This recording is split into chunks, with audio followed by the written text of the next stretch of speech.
Assalamualaikum warahmatullahi wabarakatuh. Innal hamdalillah nahmaduhu wa nasta'inuhu wa nastaghfiruh wa na'udzu billahi min syururi anfusina wa min sayyiati a'malina. May yahdihillahu fala mudhillalah wa may yudlil fala hadiyalah. Asyhadu an la ilaha illallah wahdahu la syarikalah wa asyhadu anna Muhammadan abduhu wa rasuluh.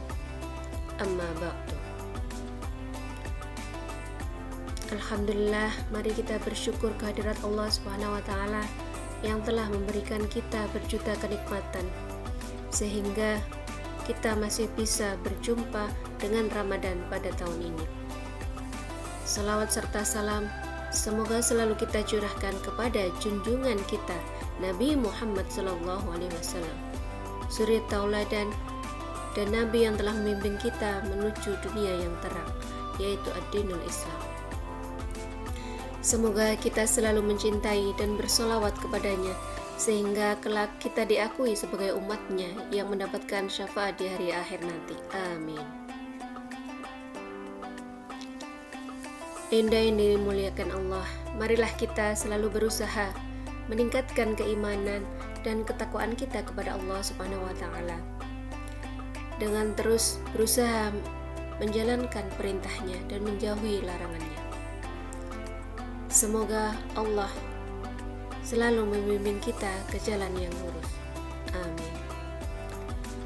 Ramadan adalah bulan diturunkannya Al-Quran, sehingga Ramadan juga disebut bulan Al-Quran. Al-Quran diturunkan kepada Nabi Muhammad selama 22 tahun, 2 bulan, 22 hari. Ayat-ayat Al-Quran ada yang diturunkan di Mekah dan ada pula di Madinah.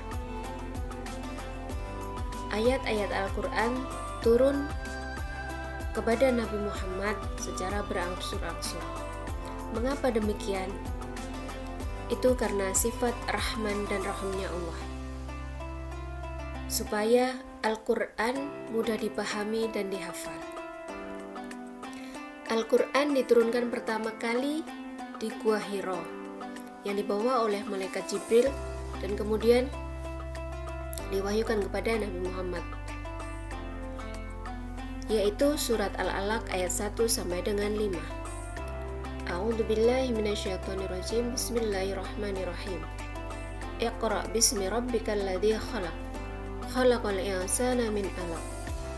Iqra wa rabbukal akram. Alladzi 'allama bil qalam. 'Allamal insana ma lam ya'lam. Perintah pertama dari surat Al-Alaq adalah membaca. Membaca di sini ada dua makna. Yang pertama yaitu membaca kitab suci Al-Quran. Kemudian yang kedua bermakna membaca apa saja yang ada di alam raya ini, baik yang tertulis maupun yang tidak tertulis. Membaca secara lebih luas bisa diartikan dengan belajar.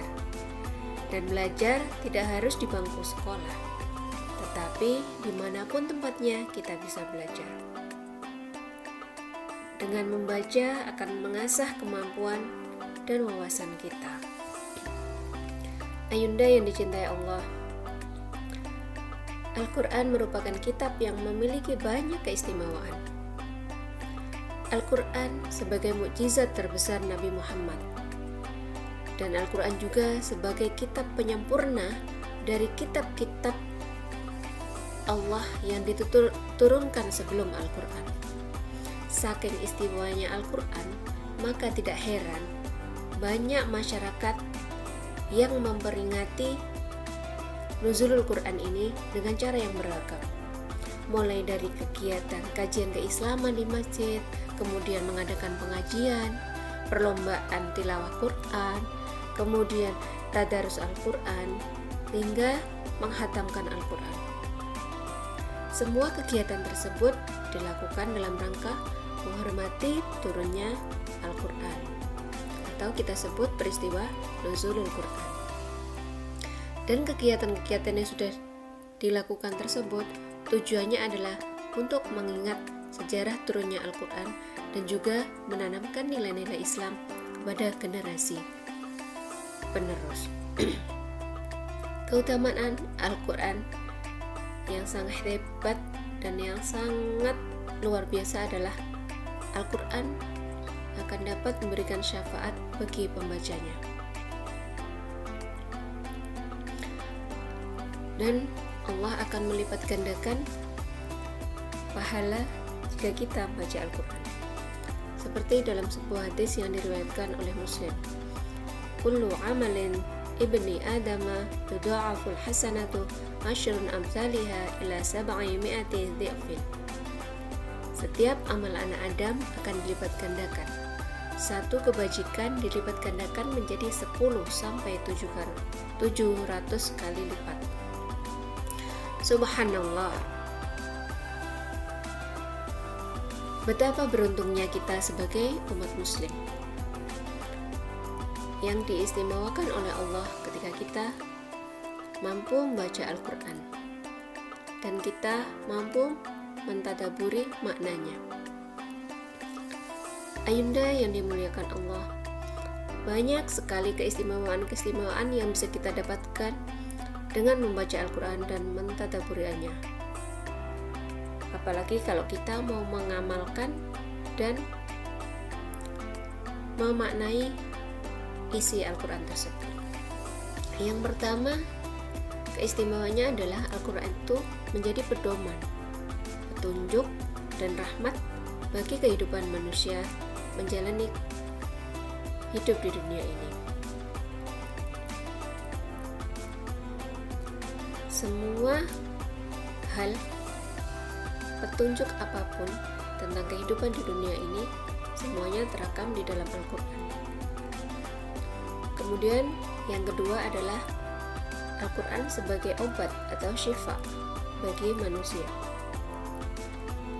Hidup kita tidak selamanya mulus, hidup kita juga tidak selamanya baik-baik saja. Kadang-kadang hidup kita juga diuji oleh Allah, dan itu pasti, baik ujian secara zahir maupun batin. Allah timpakan ujian kepada kita bisa berupa kesedihan, kemudian kehilangan, kegundahan, ketakutan, kekhawatiran. Bahkan mungkin Allah memberikan ujian kepada kita perasaan rasa marah, rasa iri, rasa dengki, dan rasa yang gak enak lainnya. Maka ketika kita menghadapi ujian tersebut, tempat kita curhat adalah hanyalah Allah dan Al-Quran yang akan mampu menenangkan hati kita. Bagaimana caranya? Dengan kita berbanyak membaca Al-Quran, kemudian mentadaburi maknanya, maka hati kita akan menjadi tenang.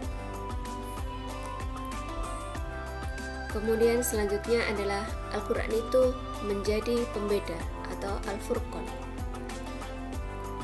Al-Quran mengajarkan kepada manusia bagaimana cara membedakan antara yang hak dan yang batil. Hanya Al-Quranlah sebagai tempat rujukan manusia untuk dapat memahami mana yang baik dan mana yang buruk, mana yang dilarang dan mana yang diperintahkan, mana yang boleh dan mana yang tidak boleh. Kemudian selanjutnya adalah Al-Quran sebagai pelajaran dan cahaya atau penerangan.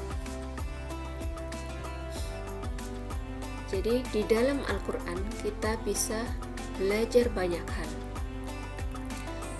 mulai dari syariah, kemudian muamalah, kemudian fikih, akidah, akhlak, dan bahkan ilmu pengetahuan umum bisa kita dapatkan di dalam Al-Quran.